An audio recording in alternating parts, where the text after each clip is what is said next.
পারবো। সেই লক্ষ্য উদ্দেশ্যকে সামনে রেখে আজকের এই আয়োজন। আপনারা ইতিমধ্যে ব্যানারে দেখতে পাচ্ছেন, আয়োজনটা করছে একেবারে ভুক্তভোগী সাধারণ জনতা। এটা কোনো রাজনৈতিক প্রোগ্রাম না, এটা কোনো সাংগঠনিক। আমার লিখনীয়, আমাদের সহকর্মী যারা আছে তাদের লিখনীয়তে এই রাষ্ট্র কোনো না কোনো ভাবে উপকৃত হবে, সেটা আমি প্রত্যাশা করি। আর জনপ্রতিনিধির জন্য এটাই আমার বার্তা যে জনগণকে আপনারা যে প্রত্যাশা দিয়ে ভোট প্রার্থনা করেছেন, যে ভোটের মালিক জনগণ, রাষ্ট্র আপনাকে দিয়েছে, তারপর আপনার আমানত আপনাকে দিয়ে দিল। আমানত রক্ষার জন্য জনপ্রতিনিধি অবশ্যই এই জনগণের পাশে দাঁড়াবেন। যাদের 2টার দিকে ঘুম ভেঙে যায়, রাত জেগে তাদের গরু পাহারা দিতে হয়, দিনে তাদের ঘুমাতে হয়, এটা রাষ্ট্র বলে না। রাষ্ট্র তো বলছে আপনি নিশ্চিত নিরাপত্তা আপনি দিবেন তাদেরকে, নির্বিঘ্নে ঘুমানোর কাজ তাদের। আপনারা সারা রাত আখের গোছাবেন, আপনারা সারা রাত ঘুমানোর, আপনারা তো সারা রাত ঘুমানোর কথা না, আপনারা তাদের পাহারা দেওয়ার কথা। অর্থাৎ তাদের সার্বিক সংবিধান বলছে, রাষ্ট্র কি বলছে এটা বুঝতে হবে। যেমন রাষ্ট্রের 4র্থ স্তম্ভ, সংবিধানে একটা জায়গায় লেখা আছে সংবিধানের 139 অনুচ্ছেদ আমাদের রাষ্ট্র যেটা দিয়েছে, আমাদের কি বলে জ্ঞান অধিকারের কথা, বাক স্বাধীনতার কথা, অর্থাৎ আমাকে বলতে স্বাধীনতার কথা দেওয়া হয়েছে। এই জায়গাটার মধ্যে আরেকটা জায়গায় লেখা আছে, অনুচ্ছেদ খতে পরিষ্কার ভাষায় লেখা আছে যে এখানে চিন্তা এবং বিবেকের স্বাধীনতা। অর্থাৎ আমি একজন গণমাধ্যম কর্মী হিসাবে যখন আপনি একটা সরকারি ভূমিতে একটা বাড়ি নির্মাণ করবেন, তখন আমি বাজেট দিতে গেলে আমি কেন বিবেক খাটাতে হবে যে এই ঘরে কে থাকবে? একজন হতদরিদ্র মা এবং তার সন্তানকে নিয়ে রাতে ঘুমাবে। এই জন্য আমার বিবেক নাড়াতে যে আমি ছোট্ট ঘরটা ভেঙে যাওয়ার জন্য বন কর্মীকে আমি জোর করতে পারি না বা বলতে পারি না আপনার জায়গায় কেন। এইখানে চিন্তা এবং বিবেকের স্বাধীনতা, সেইভাবে যেহেতু জনগণের বাক স্বাধীনতা উন্মুক্ত আছে, জনগণ কথা বলবে, তাদের কথা বলতে দিবেন এবং তাদের বাক স্বাধীনতা রক্ষার জন্য আপনারাও কাজ করবেন। এই আশাবাদ ব্যক্ত করে সংশ্লিষ্ট প্রশাসন, ঊর্ধ্বতন কর্তৃপক্ষ, স্থানীয় প্রশাসনকে আমি বিনয়ের সহিত বলবো এই গরু চুরি রক্ষা। আরো যদি কেউ ভুক্তভোগী থেকে থাকেন, যদি কেউ কথা বলতে চান, যদি সাথে কেউ কথা বলতে চান, আমরা সাধারণ জনতার মঞ্চে আমরা জনগণের কথা শুনবো, আপনাদের দুঃখ দুর্দশার কথা শুনবো। আমাদের জনপ্রতিনিধিবৃন্দ রয়েছেন, রাজনৈতিক নেতৃবৃন্দ রয়েছেন, তারা এর সমাধান করতে কথা বলবেন। যদি কেউ স্বেচ্ছায় কথা বলতে চান, সামনে আসার জন্য বিনীতভাবে অনুরোধ করছি। পুলিশ কিছু করতে পারবে না, এরকম পুলিশটা আমরা কি করবো?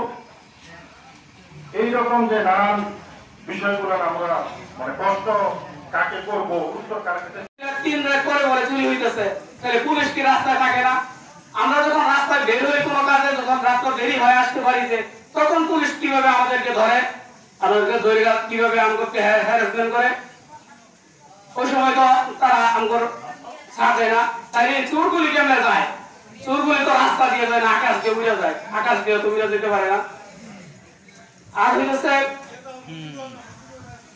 আমার আরেকটা অভিযোগ, চোর ধরা যাইতো না, এটা এরকম বড় কিছু না। যদি প্রশাসন চেষ্টা করে চোর ধরতে পারবে। চোর তো আমাদের আশেপাশে থাকে এবং প্রশাসনও জানে, কিন্তু তারা চোর কেন ধরতে পারে না? এটার কি সমস্যা, এটা একটু আপনারা খুঁজে দেখবেন। আরেকটা বিষয় হচ্ছে, আমরা ইউনিয়ন পরিষদের চেয়ারম্যান মেম্বার আমরা বানাই, কিন্তু তারা সরাসরি আইসা, আমি ব্যক্তিগতভাবে বলতে পারি যে আমাদের ওয়ার্ড মেম্বার নিয়ে আছে, মেম্বার আছে, তারা আমার সাথে সরাসরি, আমার মেম্বারের সাথে পরে দেখা হয়েছে, কিন্তু সাথে সাথে আমাকে গিয়ে সান্ত্বনা দেওয়ার মতন কেউ ছিল না, কেউ যায়নি, এটা আমি দেখছি। তো এই যে বিষয়গুলি তারা কেন করতেছে না, এই ইয়েগুলি করতেছে না কেন, এই অভিযোগগুলি আপনারা মাথায় রাখবেন। আর আরেকটা বিষয় হচ্ছে, আমি চৌরাস্তায় যখন পুলিশ আসছিল তখন ওইখানে কথা বলছিলাম, তখন পুলিশ আমার পৌঁছেছে, তাহলে আপনার এই কমান্ডার বানাই দিয়ে আপনি পাহারা দিবেন, পাহারার ইয়ে দেখেন। আমি বললাম স্যার আমার গরু চুরি হয়ে গেছে, আমি আর কি পাহারা দিব? আমার তো পাহারা দেওয়ার কিছু না, আমি কার গরু পাহারা দিতাম? এখন পাহারা দেওয়া লাগবে আমরা যদি জনগণ সবাই পাহারা দিই, তাহলে পুলিশের দরকারটা কি? আইন শৃঙ্খলা বাহিনীর দরকারটা কি? আমি বলছি এই ইউনিয়ন পরিষদে যে শহীদ আছে, গ্রাম পুলিশ আছে, তাদের ডিউটি কি আমরা এখনো জানি না।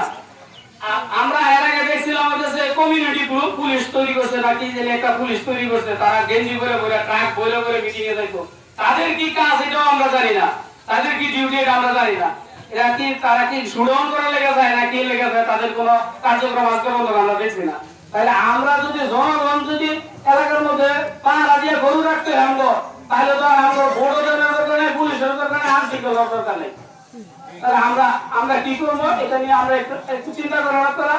আমি কথা বলে বললাম, হয়তো আমার ভুল ত্রুটি হইতে পারে, আমি বেয়াদবি করতে পারি, ওকে মাফ করবেন।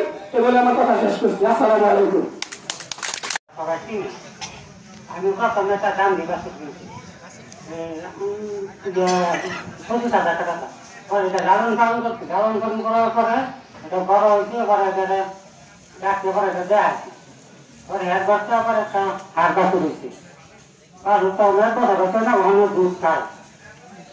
গায়ে গাড়ি যে সময় দেখতে গেছিলাম, দেখার পরে হাড় বাছুরটা করছি, হাড় বাছুরটা 50,000 টাকা করতো।